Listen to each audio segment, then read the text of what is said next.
Hey, today we're talking about the worst day of my life. I know what you clicked for. The title says it all. My husband disappeared for a year, gone. Then he showed up at church as the groom. You probably think you know how this story goes. I stormed the altar, screamed, slapped someone, and caused a huge scene. But I promise you, the reality was so much crazier than any movie plot. I didn't cause a scene, and I didn't even cry that day. What I did next shocked everyone in that church, especially Mark. I'm going to tell you exactly how I went from being the abandoned wife to the woman who got the ultimate closure. If you've ever been lied to, betrayed, or felt like your life was stolen, this story is for you. Give me 15 minutes, and I'll walk you through the absolute insanity of that day, step by step. We need to start where the world stopped spinning for me. The moment Mark vanished. It was exactly 374 days before I saw him again. The last time I saw Mark, I was standing in our tiny kitchen near the coffee maker. He was wearing that awful faded blue hoodie he loved. I remember because I was holding a basket of clean laundry, waiting for him to move so I could put it away. He looked tired, not haunted like the character in a bad novel, just flat. He said, "I'm going to grab gas. I'll be back in an hour." And then he walked out the door. I thought, maybe he's stressed about the mortgage payment. He's always moody before Friday. I was just mildly irritated that my husband needed an hour to buy fuel. He didn't come back. The next morning, the space next to me in our bed was cold. His phone was on the kitchen counter, which was strange. His wallet was there too. He didn't take cash, didn't take his cards, just the SUV keys and the clothes on his back. I thought, oh my God, he was mugged. He's hurt. This is bad. Everyone will think I did something. I went to the police station. I went to the hospitals. I called his work. Nothing. Poof, gone. Vanished. For the first 6 months, I was trapped in a nightmare that felt like quicksand. Every siren I heard, every notification on the Ring doorbell sent a jolt of panic through me. I kept making dinner for 2 people, just in case he walked back into our small living room. I was trying to be the likable hero in my own story, the strong, suffering wife, but inside, I was crushed. I wasn't just sad, I was humiliated. How could a person just erase themselves from existence? The authorities eventually closed the case. They ruled it an unexplained disappearance. No foul play, no evidence of suicide, just a choice. I thought, he didn't die. He just chose to leave me. He saw me as dispensable. That realization that I was disposable was a blow. It hurt more than the disappearance itself. So I made a choice too. I decided that Mark the man was dead, but Mark the villain of my life, the one who stole my stability and dignity, was still out there. I had to find him. But first, I needed to rebuild my life. I sold the SUV he left behind. I changed my mortgage to my name only. I got rid of the hideous blue hoodie. I was relieved. But here's the thing about grieving a ghost. The moment you start moving on, you feel guilty. It's that constant back and forth. So I started going to the local Anglican church, not because I was religious, but because it was quiet. It was the only place I could lean backward and let out this big sigh without worrying about who was watching. I found peace in the quiet architecture, the stained glass, and the smell of old wood. The day I saw Mark again was a bright Saturday in September. I was at the church, like I said. I had finished volunteering. I'd started helping out with the flower arrangements, and I was just waiting for Mrs. Henderson to finish locking up the sanctuary. I was standing in the narthex right next to the heavy oak doors. Then the doors swung open, and my heart stopped. A parade of people started rushing inside. They were all dressed up. Tuxedos, elaborate dresses, expensive hair. A photographer barked orders. Bride and groom, 2 minutes to showtime. I was frozen.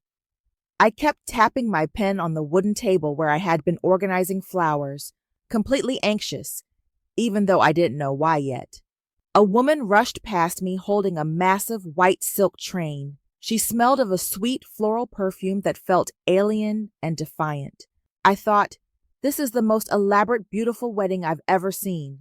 But why here? Why now? And then I saw him.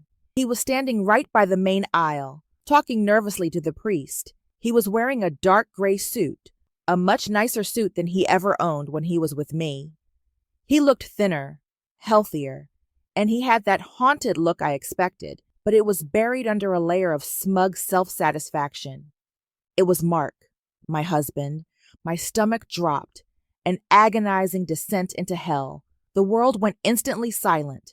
My brain couldn't process what I was seeing. I thought, oh man, this is bad. Everyone will think I'm stupid. I can never come back here. But then another thought cut through the confusion. He's not dead. He's alive. And he's getting married. In my church. My hands started shaking, but it wasn't from sadness or fear. It was pure, silent rage. I needed to know who the woman was. I needed to see her face. I quickly ducked behind a velvet curtain near the choir loft. I leaned backward and let out this big, silent breath. I was no longer Elena, the victim. I was a silent hunter, waiting for my prey. The wedding music started. The "Here Comes the Bride" march played on the organ, loud enough to feel in my chest. And there she was, the bride. She was stunning. Long, dark hair pulled back into an elaborate updo. She wore a dress that probably cost more than my car. She looked elated. And then I saw her face. The color drained from my face. It wasn't a stranger. It wasn't some random woman. It was Chloe. Chloe was Mark's intern at the accounting firm, a 25-year-old girl who always looked at me at company picnics with a fake tenderness she reserved for moments when she needed something. I thought she couldn't stand me. I thought, wait, Chloe? The intern? But how long? A year? He left me for an intern? The expectation I had built, that he was abducted or had a midlife crisis and went on a spiritual retreat, was completely crushed by this banal, terrible reality. This was the first peak of tension. Mark wasn't the victim of fate. He was a common traitor. I looked down at the pen still clutched in my hand. I could feel the pulse hammering in my temples. My survival instinct kicked in. I had two options: leave right now or walk out there and interrupt the ceremony. But I realized if I left, he would have won. He would continue living his comfortable life financed by others, never facing consequences. So I made my decision. I needed to approach this not with emotion, but with intelligence. I needed to gather my evidence and deliver the ultimate payout. I quickly pulled out my phone. I started recording everything. The visual hook of the scene was too compelling to miss. I took a deep breath. I walked out from behind the curtain, deliberately slow. The organ music was peaking. Chloe and Mark were meeting at the altar. I walked down the side aisle, right toward the front row, where Chloe's impeccably dressed parents were sitting. They looked at me, frowning, like I was the intruder in their perfect fantasy. I stopped just a few feet from the altar. The priest noticed me first. He paused, frowning. He whispered, "Excuse me, ma'am? Is there a problem?" Mark, standing tall in his new suit, turned slowly. His face, which was meant to reflect serene happiness, instantly flashed a mix of confusion, disbelief, and shock. All color drained from his cheeks. His jaw went slack. "Elena!" His voice was low and guttural. Chloe whipped her head around, eyes wide, red lipstick trembling. She recognized me immediately. Her face, in that moment, showed the naked, unvarnished truth.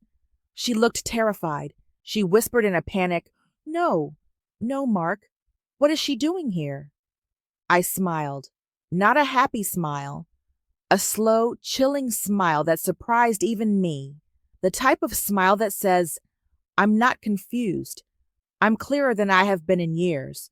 I walked right up to the altar, stopping directly in front of Mark. "Mark? What on earth is this?" Mark flinched.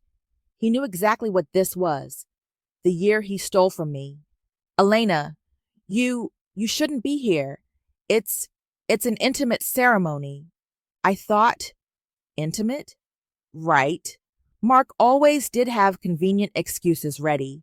This was the easy lie. I kept my voice simple, conversational, but deadly calm. No, I get it, Mark. You only invited special people, right? The people who knew you didn't need to be dead to start a new life. Chloe stepped forward, her expensive white dress rustling. She tried that fake sweetness, the voice people use when they're trying to manipulate you. Elena, honey, we know you're under a lot of stress. Maybe the loneliness is affecting you more than you think. You look confused. I thought, oh, she went straight for the mental incompetence angle. Classic gaslighting move. I raised my voice slightly, keeping it simple but firm. I am not confused. In fact, I am clearer than I have been since the day you convinced my husband to abandon his life, forge documents, and liquidate our savings. The room went completely silent. The organist stopped playing. The guests were murmuring, a chorus of shame beginning to swell. Mark's face was now pasty white, the color draining from his cheeks. Shut up, Elena. This is defamation. We can fix this if you just become reasonable again. My voice went soft, sad, reasonable. Being reasonable meant continuing to grieve for a ghost while you treated me like trash. It meant letting you keep the money you stole from our joint accounts.